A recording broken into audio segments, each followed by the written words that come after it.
nous n'avions jamais vu sa surface.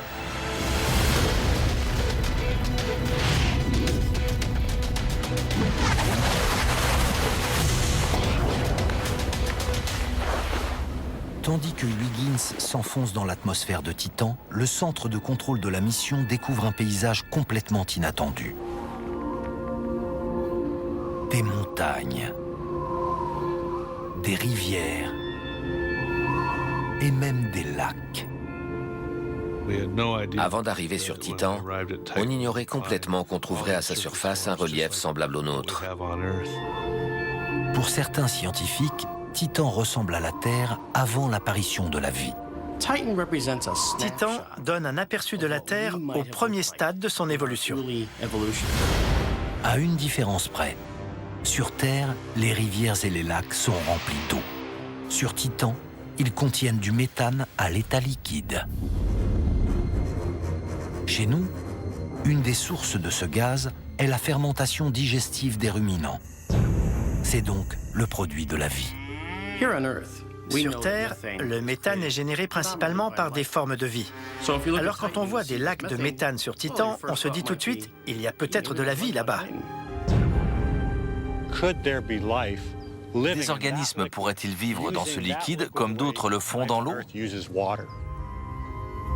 Si la vie existe dans l'eau, pourquoi pas dans le méthane?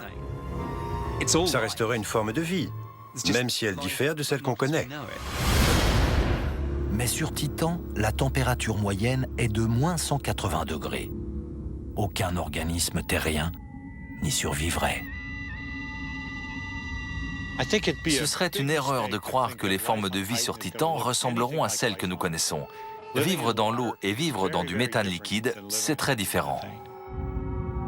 Sur Titan, il fait si froid que le métabolisme d'organismes vivants dans du méthane serait incroyablement lent.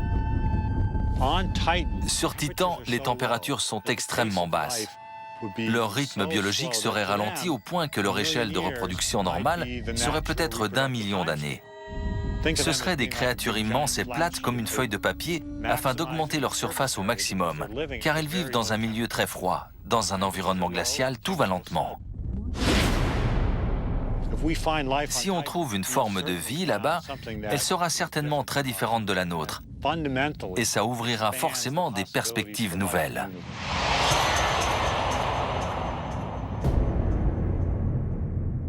L'immensité du cosmos pourrait receler des formes de vie qui auraient évolué depuis des milliards d'années. Des civilisations aussi anciennes nous seraient presque certainement supérieures.